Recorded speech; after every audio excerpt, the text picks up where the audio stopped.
আপনি কি জানেন কোটি কোটি পুরুষ মৌমাছির জীবনের একমাত্র লক্ষ্য রানী মৌমাছির সঙ্গে মিলন করা? যদিও একবার মিলন করার পর সাথে সাথেই মৃত্যুবরণ করে পুরুষ মৌমাছি।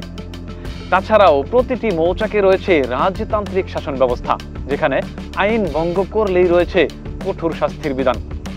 প্রতিটি মৌচাকে রয়েছে সৈনিক, সেনাপ্রধান, মন্ত্রী, রানী এবং রানীর সেবার জন্য নিয়োজিত অসংখ্য দাসী। রানী মৌমাছির একমাত্র কাজ ডিম দেওয়া। প্রিয় দর্শক, প্রকৃতির প্রতিটি প্রাণীর মতো মৌমাছিও এক বিস্ময়কর সৃষ্টি। ভিডিওটি শেষ পর্যন্ত দেখার অনুরোধ রইল।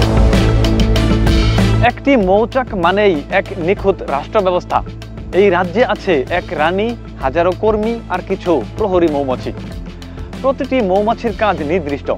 কেউ মধু সংগ্রহ করে, কেউ পাহারা দেয়, আবার কেউ রানীর সেবা করে। তাদের জীবনে নেই কোনো বিশৃঙ্খলা, যেন প্রকৃতি নিজেই এক নির্ভুল সেনাপতি। বিজ্ঞানীরা বলছে মৌমাছির মস্তিষ্কের ওজন মাত্র 1 মিলিগ্রাম, তবুও তারা চিনতে পারে শতাধিক ফুলের গন্ধ ও রং। তারা সূর্যের অবস্থান দেখে পথ নির্ধারণ করতে পারে, মনে রাখে ফুলের অবস্থান ও সময়। অবিশ্বাস্য হলেও সত্যি, মৌমাছি শেখে, পরিকল্পনা করে, এমনকি সিদ্ধান্তও নিতে পারে। আপনি জানলে অবাক হবেন, একটি মৌমাছি তার সারা জীবনে আধা চা চামচ মধু সংগ্রহ করতে পারে। তবে লাখ লাখ মৌমাছির মিলিত পরিশ্রমেই তৈরি হয় আমাদের প্রিয় সোনালী মধু।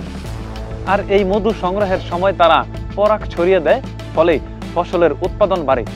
অর্থাৎ আমাদের খাদ্য উৎপাদনের একটি বড় অংশ নির্ভর করে এই ছোট্ট প্রাণীর উপর।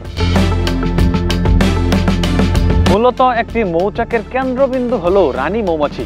তিনিই একমাত্র ডিম পাড়ার দায়িত্বে।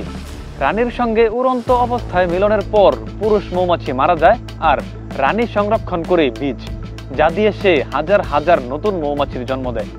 তার চারপাশে থাকা কর্মী মৌমাছিরা দাসীর মতো রানীর সেবায় সারাক্ষণ ব্যস্ত থাকে। মৌমাছি আমাদের শেখায় একতা, শৃঙ্খলা আর পরিশ্রম। তারা শুধু মধু নয়, দেয় বেঁচে থাকার অনুপ্রেরণা। প্রকৃতির এই ক্ষুদ্র সৈনিকদের রক্ষা করা মানেই নিজেদের ভবিষ্যৎ রক্ষা করা। মুক্তাকিন হুসাইন, দ্য লিজেন্ড নিউজ।